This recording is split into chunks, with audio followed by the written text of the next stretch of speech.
Dans une séquence vidéo précédente, nous avons introduit l'instruction de branchement conditionnel, le if, et nous avons vu que pour pouvoir fonctionner, cette instruction a besoin d'exprimer des conditions. Les conditions que nous avons employées jusqu'ici étaient des conditions simples qui consistaient par exemple à comparer la valeur d'une variable avec une valeur. Nous allons voir maintenant qu'en C++, il est possible d'exprimer des conditions plus complexes. Vous avez ici un exemple d'instruction de branchement conditionnel, un if, tel que nous avons déjà eu l'occasion d'en rencontrer précédemment. Nous voyons que pour écrire cette instruction, nous avons besoin de formuler une condition, ce que l'on voit concrètement ici. La condition dans le cas présent est une condition simple qui consiste à comparer la valeur d'une variable n avec la valeur 5. Petit détail syntaxique, la condition dans une instruction de branchement conditionnel est toujours entourée de parenthèses, ce que l'on voit concrètement ici. Une condition en C++ est en fait une sorte d'expression dont la particularité est de retourner deux valeurs possibles. Ces valeurs sont soit true, soit false. Tout simplement, une condition sera évaluée à true lorsqu'elle est vraie et évaluée à false lorsqu'elle est fausse. Prenons un exemple concret. Imaginons que j'ai une variable n dont la valeur est 0 et j'écris la condition n inférieure à 5 que je veux évaluer. Ici, la valeur n, 0, est bel et bien inférieure à 5, ce qui veut dire que cette condition est vraie. Lorsque je l'évalue, elle va donc retourner la valeur true. Imaginons maintenant que n vaille 10. J'évalue la même expression. Évidemment, ceci n'est plus vérifié, la condition est fausse. Par conséquent, l'évaluation de la condition va me retourner la valeur false. Commençons par examiner de façon un peu plus exhaustive comment on peut formuler des conditions simples en C++. La vocation d'une condition simple est de comparer deux expressions, et pour cela, nous avons besoin d'utiliser ce que l'on appelle des opérateurs de comparaison. Inférieur, supérieur en sont deux exemples que vous avez déjà eu l'occasion de croiser précédemment. Donc, évidemment, C++ offre toute une palette d'opérateurs prédéfinis pour formuler des conditions simples. Imaginons par exemple que j'ai deux variables x, y. Je veux savoir si la valeur de x est inférieure à la valeur de y. Naturellement, je vais employer l'opérateur de comparaison inférieur et écrire ma condition de cette façon. De même, si je veux savoir si la valeur de x est la même que la valeur de y, je vais utiliser l'opérateur de comparaison égal qui me permet de tester cette condition. Vous disposez des tenants inférieurs ou égal, supérieurs ou égal et différents qui permettent d'exprimer toutes sortes de conditions simples. Petite mise en garde de rigueur, l'opérateur utilisé en C++ pour savoir si deux valeurs sont égales se formule au moyen de deux symboles égaux. À ne pas confondre donc avec le symbole égal tout court qui lui est utilisé pour formuler une affectation. Si je veux savoir si la valeur d'une variable n est 5, je vais donc utiliser l'opérateur égal pour formuler ma condition et non pas l'opérateur égal tout court. Ce qu'il faut savoir cependant, c'est que les compilateurs C++ vont considérer ce genre de tournure comme licite. Nous allons examiner pourquoi dans le transparent suivant. Licite certes, mais néanmoins déconseillé, en tout cas à ce stade d'apprentissage du langage. Ce qu'il faut savoir, c'est qu'en C++, toute expression, quelle qu'elle soit, fait quelque chose, mais vaut aussi quelque chose. Examinons ceci sur un cas concret. Nous avons ici une expression, n égale 5. Cette expression fait clairement quelque chose. Ce qu'elle fait, c'est affecter à une variable n la valeur 5. En C++, cette expression vaut aussi quelque chose. Ce qu'elle vaut, c'est la valeur de n après l'affectation. Donc l'expression n égale à 5 vaut 5. C'est pourquoi il est parfaitement licite d'écrire quelque chose comme ceci, m égale à n égale à 5, ce qui a pour vocation d'affecter à une variable m ce que vaut cette expression, c'est-à-dire 5. Il est donc tout à fait correct d'écrire quelque chose comme ceci, if n égale à 5, ce qui est équivalent à écrire n égale à 5 et if 5. Sachant qu'en C++, toute valeur non nulle est équivalente à true, cette condition sera toujours évaluée comme étant vérifiée. Notez qu'en termes de bonne pratique, il est tout à fait déconseillé d'avoir recours à ce genre de tournure. Je ne l'ai montré ici de façon détaillée et explicite que parce que confondre égal et égal pour effectuer une comparaison est une erreur couramment commise par les débutants. Donc dans l'absolu, ce genre de tournure est à éviter, même si elles sont tolérées par le compilateur. Illustrons maintenant sur de petits exemples l'utilisation de conditions simples en C++.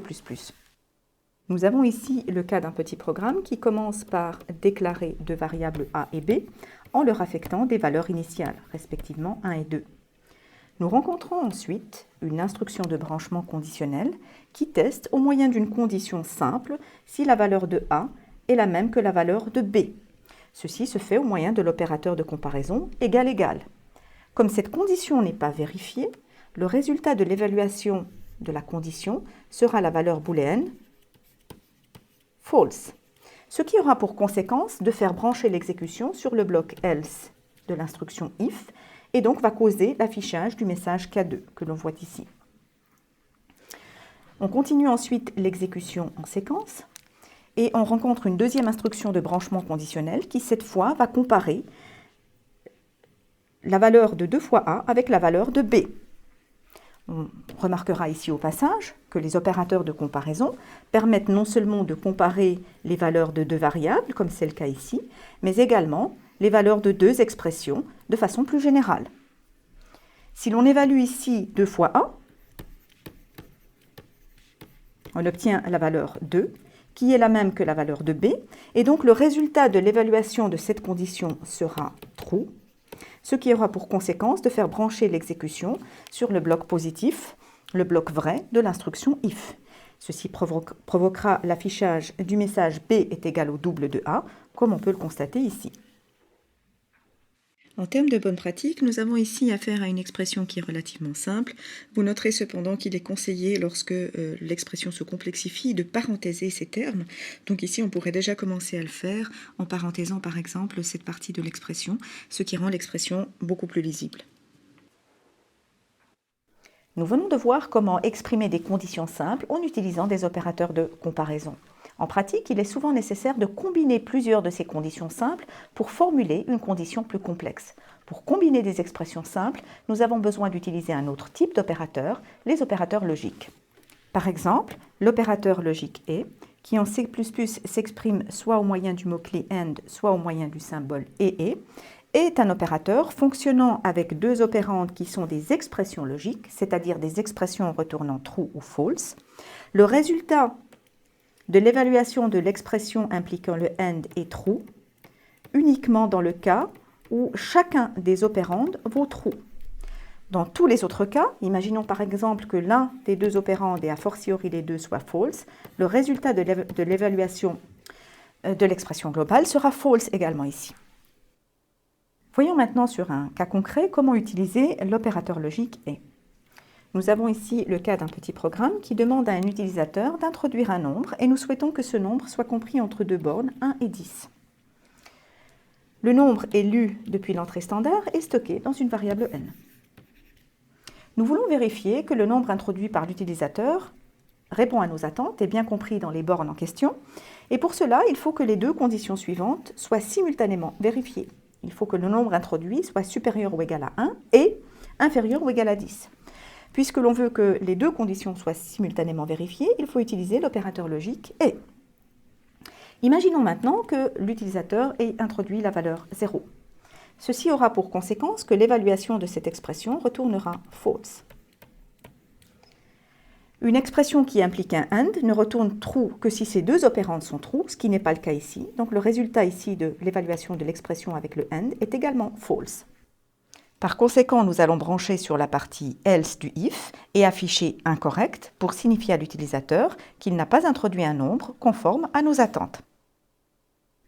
Si maintenant, par contre, l'utilisateur introduit la valeur 5, l'évaluation de cette expression retournera true. L'évaluation de cette seconde expression retournera également true, ce qui aura pour conséquence que l'évaluation de l'expression avec le AND retourne également true. À ce moment-là, nous allons brancher sur la partie positive du if et afficher correct pour signifier à l'utilisateur que le nombre introduit est bel et bien correct. Autre opérateur logique usuel, le OU, qui en C++ s'exprime soit au moyen du mot réservé OR, soit au moyen de double barre verticale. Tout comme pour l'opérateur logique et, l'opérateur logique OU requiert deux opérandes qui sont des expressions logiques, c'est-à-dire retournant true ou false. L'évaluation de l'expression avec un OU retourne true si l'un ou l'autre, pas forcément les deux, l'un ou l'autre des opérandes retourne true. On voit donc bien que La seule situation où une expression logique impliquant un OU retourne false est la situation où les deux opérandes retournent false. Dans ce cas-là, l'expression avec le OR retourne aussi false. Illustrons maintenant l'utilisation du OU logique sur un petit exemple concret.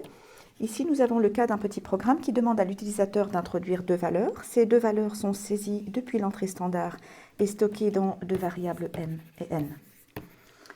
Nous souhaitons dans le cas présent que l'une ou l'autre des deux valeurs saisies au moins soit positive.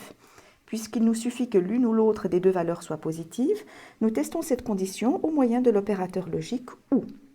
Supposons dans un premier temps que l'utilisateur introduise les valeurs 1 et moins 1. Dans ce cas, cette expression, le premier opérande, sera évalué à true, puisqu'il est effectivement positif.